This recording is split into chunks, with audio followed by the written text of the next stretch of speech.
Hello, I'm Andrew from Optimisey.com. I'm going to talk to you about SEO and keywords again today. You might have seen the video that we did before about keyword research, why it's important, and how you can start building up your keyword list. Today we're going to focus on how you narrow it down and start focusing on your customers.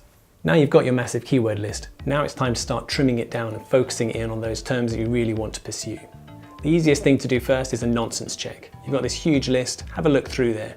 Are there really terms in there that you think you want?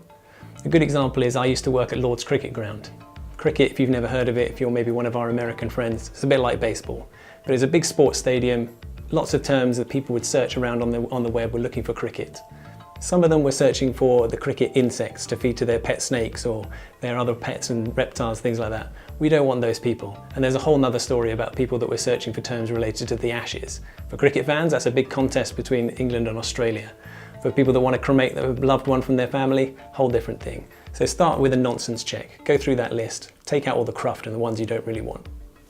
Next up, you want to start clustering your keywords. Start putting them in groups. If you found a few related terms, like maybe you found some terms that are interesting for you about pet-friendly hotel rooms, and you've got a term over here that's kind of hotel rooms that accept dogs, you might want to start clustering those things together. Start putting your keywords and keyword phrases into little related groups. This is another reason why using post-its can come in really handy. You can start moving things around, maybe find that one thing relates to another group, start making little clusters and groups of your keywords. After that, you want to start attaching some volumes. How many people are actually searching for these things? There's some tools you can use to help you with that. Google AdWords is another good way to start getting into some of these numbers. How many people in each month are searching for these terms? Start attaching some numbers to those clusters that you are forming. If there's a very small number around a particular cluster, maybe that's not worth pursuing. If you start to find some really big volumes, maybe that's a bit more interesting. Start to match those up with intent. If there's a few number of people, but they've really got a high purchase intent, they're searching for keywords like buy this, or what's the cheapest, or how do I compare this to this, those have got a really high intent. Even if there's not that many people in that group, they probably want to buy, so maybe you still want to consider those, even if the numbers aren't that high. But when you start attaching numbers to these clusters of keywords, then it starts to make it a bit more interesting for you. You can think about in terms of if you get a really high ranking for this group of keywords, you could get maybe 20 to 40% of those people clicking on your result when it shows up in Google. If those numbers are kind of interesting and compelling for you, then that makes those groups a bit more interesting and gives you a clearer idea about which content and which keywords you want to pursue. The next thing you want to look into is how competitive are these terms? When you search for these kind of things that you've got in your cluster groups, how competitive is that search engine result? If you're looking at the #1 result and it's from somebody like an Apple or a Wikipedia or an Amazon, those people are a lot harder to shift out of that #1 position. It's not impossible, but it just takes a bit longer.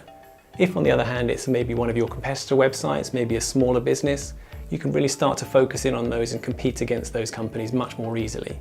Another good clue is the pay-per-click ads. If you look at the search results and it's covered with lots and lots of pay-per-click ads, you know that that's probably a pretty competitive term. If people are paying to get on the first result of Google, then you know that there's a lot of companies that really want to be in that position. So maybe that's really highly competitive.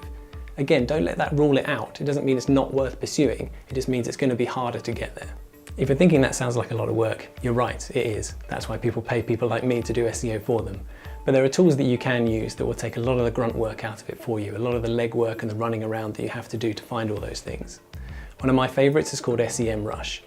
It will do a lot of the work around finding related keywords, finding questions that people ask in search engines related to those keywords. It'll help you find the volumes, how many people are searching for those things, and it'll help you do a whole lot more, and just in a few clicks. It can save you a lot of time, so often these tools are worth paying for. So now you've done your keyword research, what do you do with it next? Hopefully by this point you've gone from a really broad keyword list that you started with and narrowed it down to some really useful groups and clusters of keywords and phrases that you think you might want to go after.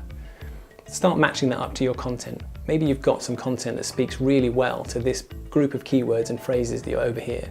So you might want to tweak that bit of content to make it fit even better. Maybe over here you've got some keywords and phrases that you don't have content for. Maybe you want to start thinking about producing some killer content to really nail those keywords and phrases. You know people are searching for them. Go and produce the content that's going to be the most amazing answer for that. Don't stop there though. You can use your keyword research in lots of other ways. Start weaving it into your content in other ways. Put it in the URLs, put it in the page titles, put it in your meta descriptions, thread it through your content and the headings that you use in the content too. That's another way to make your keyword research really start to pay off. And don't forget, it's not a one and done like with lots of things with SEO. There are trends and seasonality, like people search for Christmas at certain times of the year. There'll be new fashions and new trends that come out where people search for things that they weren't searching for 6 months ago or even 6 weeks ago. So keep your eye on the keywords too. Spending an hour or two on your keyword research is something you won't regret and will really start to pay off with your content. And that's how you do keyword research. Good luck with it.